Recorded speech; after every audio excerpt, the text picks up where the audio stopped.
Olá, meus amigos do Milk News, estamos com vocês uma vez mais. Quero fazer a coisa bem rápida, fazer um parênteses no programa, só para aquele meu negocinho particular, sabe? Até agora, eu não recebi nenhuma informação daquelas que eu solicitei para o senhor delegado seccional, para o senhor delegado do DEINTER, para o senhor delegado geral ou para o senhor secretário da Segurança Pública do Estado de São Paulo. É com relação àquela retaliação, aquela declaração de guerra aqui do município do Guarujá, a perseguição.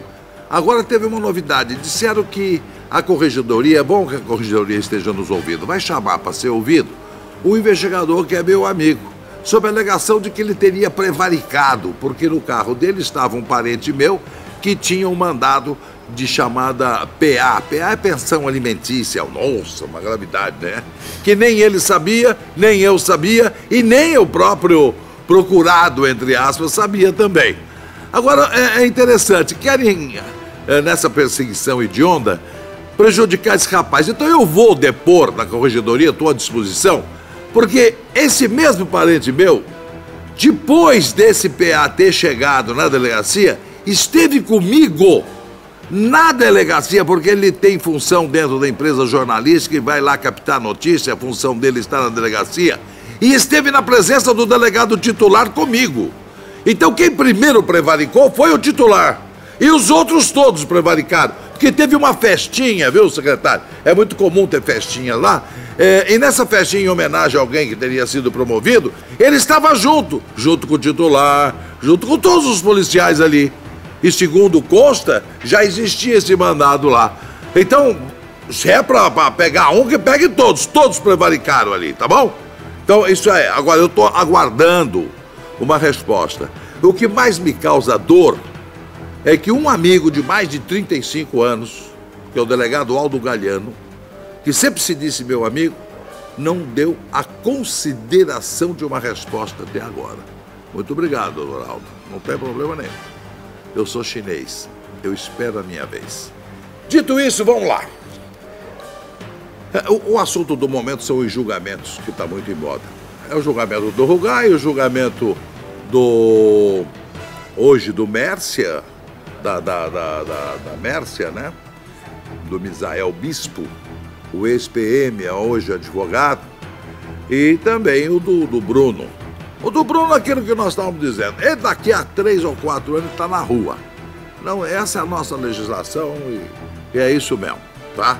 Como o Rugai, que foi condenado a 33, que na realidade vai cumprir, se cumprir 5 anos é muito, e você considere que ali eram 2 homicídios, que é 2 anos e pouco para cada homicídio, que também é um escárnio em qualquer país do mundo, né? 2 anos e meio está na rua. E agora, esse julgamento atual é mais complicado. Porque é uma guerra técnica.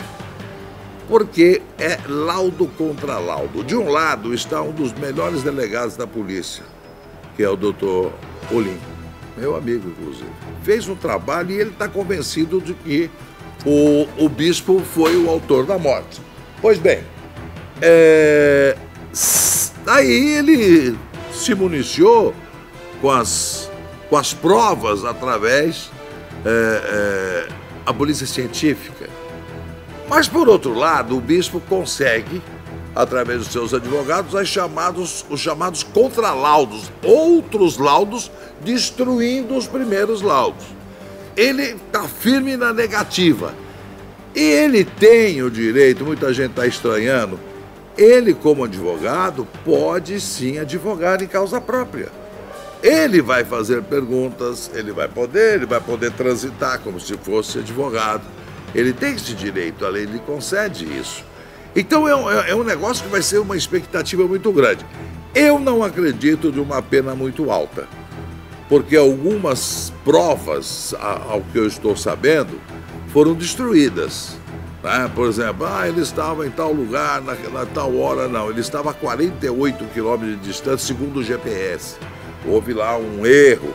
Bem, isso aí é inequivocamente o uso de uma legislação falha Todos nós temos a convicção de que ele foi o autor da morte.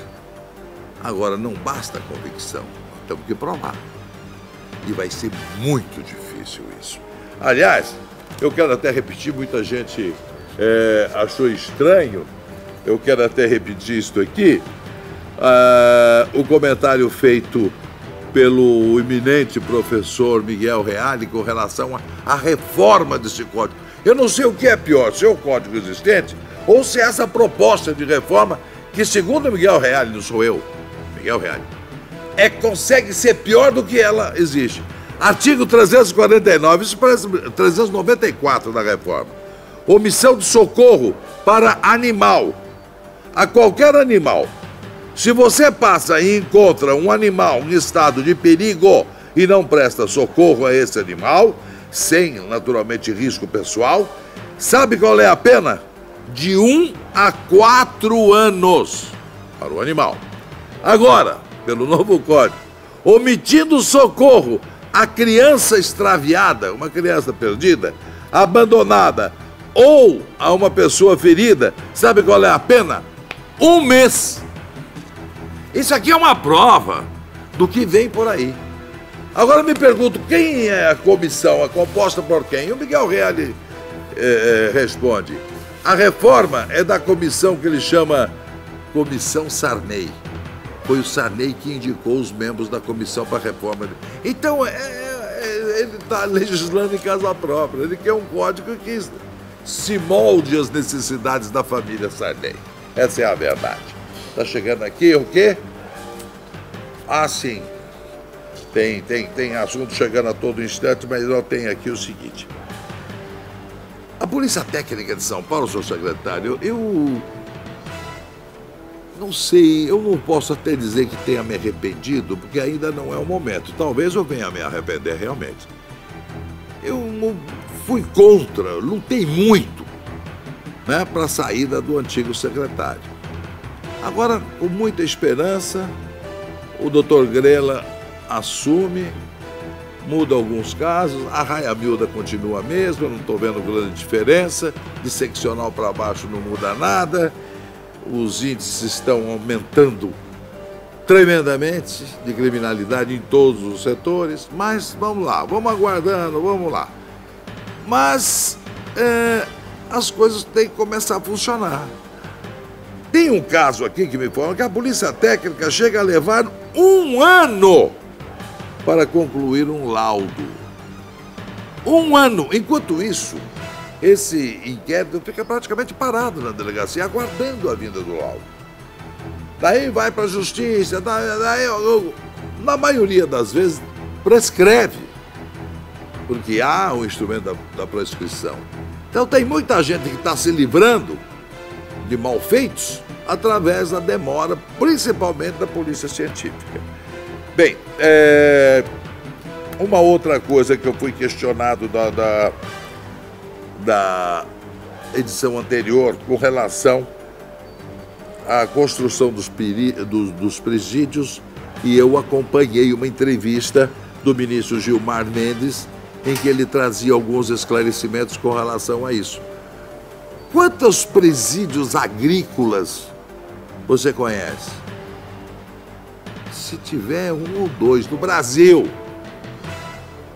1 ou 2. E a lei fala, um dos estágios cumprir presídio agrícola, mas não tem. Olha a situação em que fica o juiz. Então, quando ele vê periculosidade, o que ele faz? Ele deixa o cara preso. E com isso, a lotação sobe. A lei fala, casa do albergado. Quantas casas de albergado os senhores conhecem no Brasil? Me parece que o estado de São Paulo tem uma pequena, superlotada, obviamente. Então o juiz fica na seguinte situação. Ou dá o benefício da casa do albergado, que não tem vaga, ou ele mantém o sujeito preso. Se não tiver grande periculosidade, ele transforma em prisão domiciliar, que é praticamente uma liberdade. Olha a que ponto nós chegamos. Daí o jeito fala, porque nós temos índices, nós temos que fazer alguma coisa. Nós temos que começar por aqui, nesse mínimo aqui. O Estado tem que declarar sua incapacidade e fazer usado o instrumento da participação público-privada, pega empresas, faz consórcio, construa os presídios decentes, administrados por terceiros, como tem no Canadá, Estados Unidos, tem na Europa, tem em todo lugar. Agora fica esse negócio mesquinho de querer e tal. O prefeito não quer que construa no seu município, o governador não quer passar para a história como construtor de presídios, e fica essa frescura, e a gente não tem espaço. A verdade é essa. E tem muita gente cumprindo inocentemente. Por quê? Porque não tem dinheiro para pagar o advogado. Então, essas coisas todas fazem parte de todo um complexo maior. Só para vocês terem uma ideia, sabe quantos mil mandados de prisão para serem cumpridos a nível Brasil? 156 mil para serem cumpridos. Ou seja, condenados que estão circulando, deve estar aí esbarrando em você, pode ter um condenado. E não é por prisão alimentícia, viu? Mas 156 mil. Olha só, no Nordeste, presos estão há mais de 14 anos aguardando julgamento. 14 anos. Agora, você pergunta assim, o estudante de Direito que ouve o professor falar na sala de aula, mas como? Tem limite? Sim, tem limite desde que haja um advogado para ir lá e assegurar o direito do cidadão. Mas o pobre coitado lá numa prisão do Nordeste, ele não sabe nem o que é advogado. E lá estão vários inocentes com mais de 14 anos esperando julgamento. Em flagrante, em absurda contestação à lei. Então, um simples habeas corpus coloca o sujeito na rua. Mas quem vai requerer esse habeas corpus a ele? Ninguém, porque ele não tem dinheiro para isso. E é lamentável, pelos números que eu obtive do ministro Gilmar Mendes, 70 mil presos estão ainda em delegacias, violando todas as regras do direito. 70 mil. Aqui no estado de São Paulo diminuiu muito. Muitas delegacias desativaram e tal. Mas ainda tem preso cumprindo em delegacia. Cumprindo não, aguardando julgamento em delegacia. Isso é um absurdo, isso é pré-histórico. Delegacia não é para isso. Delegacia é para investigar. Delegacia é para, na gíria policial, rachar os casos. Mas é tão difícil, não? E vejam bem o paradoxo, vocês entendam. O aumento do número de presos aumentou bárbara a nível Brasil, estou falando agora. Com esse aumento, o que você imaginava? Que tivesse diminuído a criminalidade. Não. Aumentou o número de presos e aumentou mais ainda a criminalidade. Isso quer dizer que a produção de criminosos está sendo maior do que o número de presos. O que nos faz, então, sair da área de segurança e cair mais para o aspecto social. Educação, trabalho, salário digno. Ajuda, e muito. Bem, eu tenho aqui uma ideia, eu sempre sou colocado como meio maluco. Duas coisas que eu quero deixar no encerramento desse programa, como observação. Eu tenho uma coisa aqui que é um caso de polícia, já vou dizer já. Muitos presos, ou talvez a maioria deles, não tem acesso à advocacia, ao advogado, a um patrão. Então fica aqui uma sugestão aos senhores legisladores. O médico, quando se forma, ele é obrigado a fazer um negócio chamado residência médica para se tornar, então, especialista em alguma coisa. Vai uma sugestão, a OAB, por exemplo. Por que não se pensar em se fazer um estágio obrigatório para os últimos anistas de direito? Ao invés do exame de suficiência, por exemplo, faz o estágio obrigatório. Põe essa meninada aí para requerer os habeas corpus dos presídios.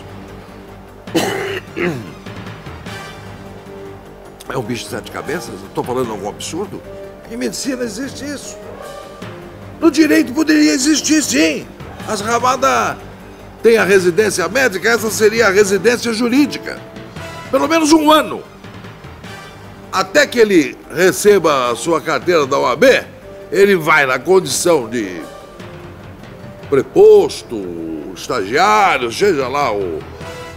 Anos atrás era... Como é que era o nome? Era solicitador, né? No meu tempo era solicitador. Então esse período ele tem que dedicar a essa área. Vocês vão ver como diminui o número de presos. A maioria que está lá dentro está porque não tem quem os defenda. E quantas faculdades nós temos? Quantos advogados são formados a cada ano? Se cada um desse 1 ano de estágio, primeiro que nós teríamos melhores advogados aqui com estágio melhor. E segundo que prestaria um grande serviço social. Preso levado à cadeia nessas circunstâncias, essa aqui é uma informação que eu tenho. Olha a que ponto a gente chega, olha o perigo. O sujeito, vamos exemplificar, comete aí uma contravenção, não digo, um crime de pequeno poder ofensivo, vamos chamar assim. Alguma coisa assim que não seja tão violenta. Mas por alguma razão, por falta de dinheiro, ou foi mal defendido, ele toma uma condenação. 6 meses, 1 ano. O que está acontecendo? Esses elementos de baixa periculosidade, quando vão para a cadeia, e não venham me dizer que são separados, porque isso é balela, não tem condição de separar, tá? Ele acaba tendo contato com o chamado criminoso contumaz. Via de regra pertencente às organizações. Esse elemento passa a ser o elemento chave. E as organizações que são organizadas, ao contrário do Estado desorganizado, sabem quando esse sujeito é colocado em liberdade. No momento em que ele é colocado em liberdade, geralmente desempregado, sem dinheiro, passando fome, sem dinheiro nem para condução, ele é absorvido pela organização e passa a integrar a própria organização. Vejam como eles estão organizados. Então o papel que devia ser feito pelo Estado, eles fazem. Então o jeito lá de dentro, olha, vai sair um cara que eu conheci aqui dentro e tal, ele já assume um compromisso com a organização. Quando ele chega lá fora, já dá um trabalho para ele, já dá um dinheirinho para ele poder sobreviver, ele já passa a assumir um compromisso com a organização. Então aquele sujeito de menor poder ofensivo foi para a prisão, saiu de lá compromissado com a organização e se tornou, sim, um criminoso de maior poder ofensivo. Então as nossas prisões são fábricas de bandidos. Fábricas de bandidos. É isso que está acontecendo. E a nossa reforma, tão esperada reforma, segundo o Miguel Reale, é isso que nós pudemos observar para vocês e que no correr de outros programas nós vamos fazer. Eu recebi aqui, com toda a cautela, como a gente sempre faz,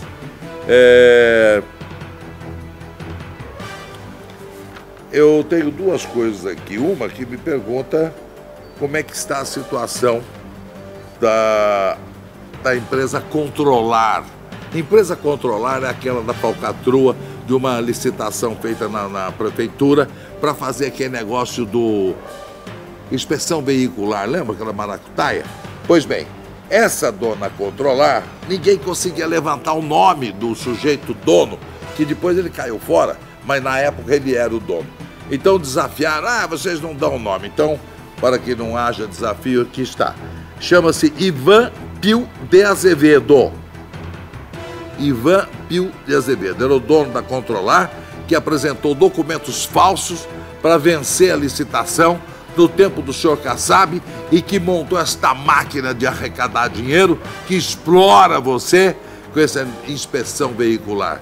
E que o senhor Haddad fez como mote de campanha que ia acabar com isso, mas agora se associou ao senhor Kassab e agora ele não só não acabou, descumpriu a palavra, como está aconselhando o governador a fazer isso a nível de Estado. Daí eu vou querer morrer. Bom, minha gente, muito obrigado pela sua atenção. Por favor, divulguem o Milk News, Nós precisamos cada vez mais do seu apoio para mantermos esse canal onde se fala aqui o que ninguém fala na imprensa. Porque aqui não temos rabo preso com ninguém, não somos patrocinados por ninguém, não temos compromissos comerciais, financeiros com quem quer que seja. Um grande abraço, muito obrigado, até a próxima.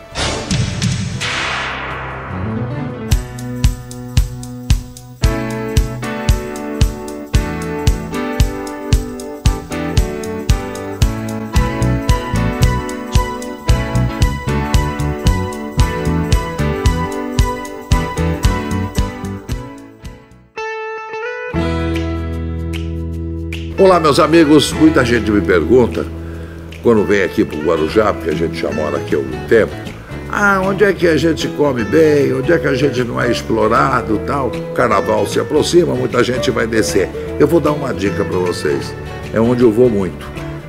Restaurante Hangar. Fica aqui na Avenida da Praia. É um lugar bonito, uma comida excelente.